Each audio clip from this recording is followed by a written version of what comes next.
because our message from the very start had been, we did not intend escalation.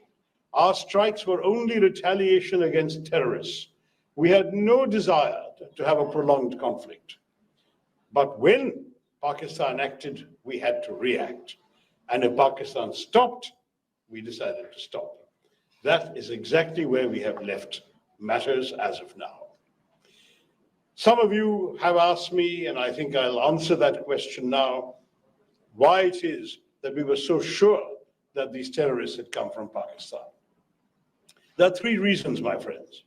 The first is that we have seen a pattern for almost 4 decades of repeated terror attacks, which have been always denied by Pakistan and then proven to involve people based in, created by, armed by, financed by, guided by Pakistan, by elements in Pakistan. I will not blame the entire government or the state. There are elements in the military establishment of that state that have done this.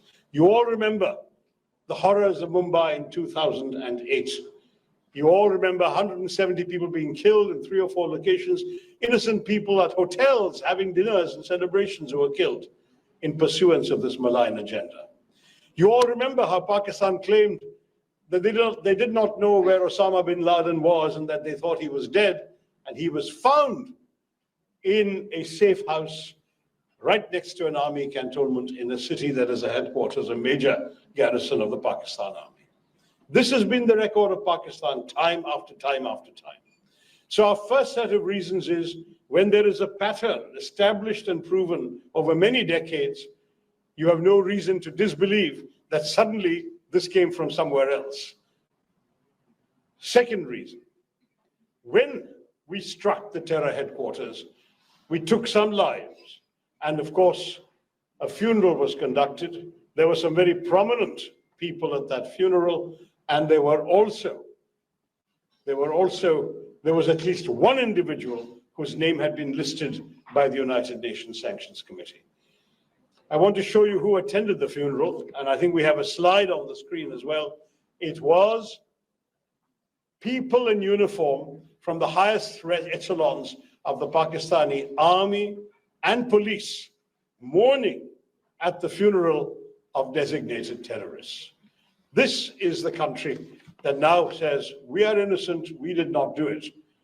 You do not mourn for people you do not know. Third reason is that, very sadly, this terrorist action was in pursuance of a cynical set of objectives that sadly only the Pakistani military seems to want to pursue. To undermine our country, to undermine the Kashmiri economy, which was booming with tourism.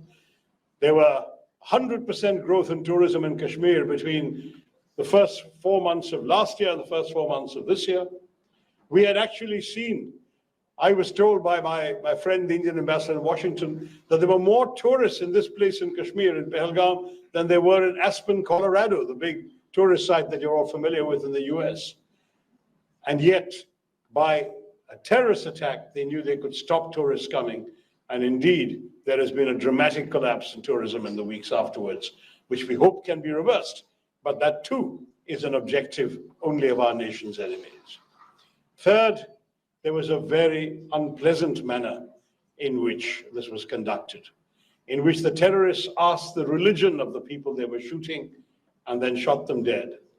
They did so for very, very dangerous purposes, not just in pursuance of their own bigoted agenda, their own fanatic belief in their faith, but also in order to provoke a backlash in our country against our co-citizens of that faith, in order perhaps to divide our country in irreparable ways. I'm proud to say India did not fall for that bait. Indians stood united, Hindu and Muslim alike, and indeed people of all other religions, stayed together in our country, united against terrorism. My delegation's presence here is proof of that. We represent the 7 of the MPs who have come. We represent 5 political parties. We come from every different part. Each one of us comes from a different state, a different part of our country. But we are united in this one message. that the nation stands with one heartbeat to say to the entire world, we have had enough. We will not take any more. We wanted you to understand that we have been patient. We have tried every other means. We have offered cooperation with investigations. We've even invited the Pakistanis to come and cooperate. We've given the world lots of proof of things like the Mumbai attack. Now the time has come that we must act ourselves, because nothing else has worked. Nothing else has stopped these people. There's been no prosecution, no conviction of any of these terrorists.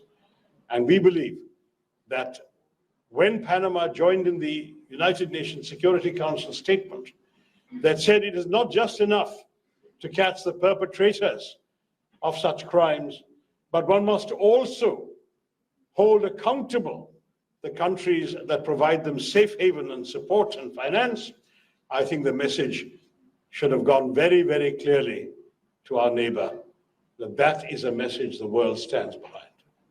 I want once again to thank the government and people of Panama for the support and understanding they have shown us. We stand with them in their needs.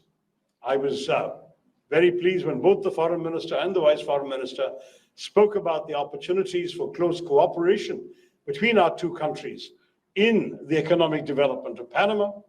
As investors come from our country, I'm sure you will see a lot more Indian faces at future receptions by my good friend, the ambassador. We have tried very much to give Panama the importance it rightly deserves. And today, as a member of the Security Council, you stand proudly for the forces of peace and security around the world. We thank you, Carlos Hoyos, and your colleagues for all the support you've shown us. We thank you all for coming here, and I hope that you will stay on and enjoy some convivial company and conversation at this reception. But I did want to leave you with this message. What has happened cannot be allowed to happen again. If it is attempted again, there will be a firm Indian response. And I seek your understanding in advance if that were to happen again. This time, we have come after a tragedy. Next time, we may not need to come again, because you will have heard the message that we have all given you today. Thank you very, very much. Let us all endorse this principle of zero tolerance. Let us all work in peace for the benefit of the world. India is proud of its own growth and development. We want to serve the well-being and prosperity of our own people, and we don't want to be distracted by needless conflicts with terrorists, needless wars in our land. We want, as Mahatma Gandhi taught us, to be a land of peace and progress. But we will do so only when we can live without fear, with pride, with strength, and with friendship and amity for all. Thank you very, very much once again. Jai Hind.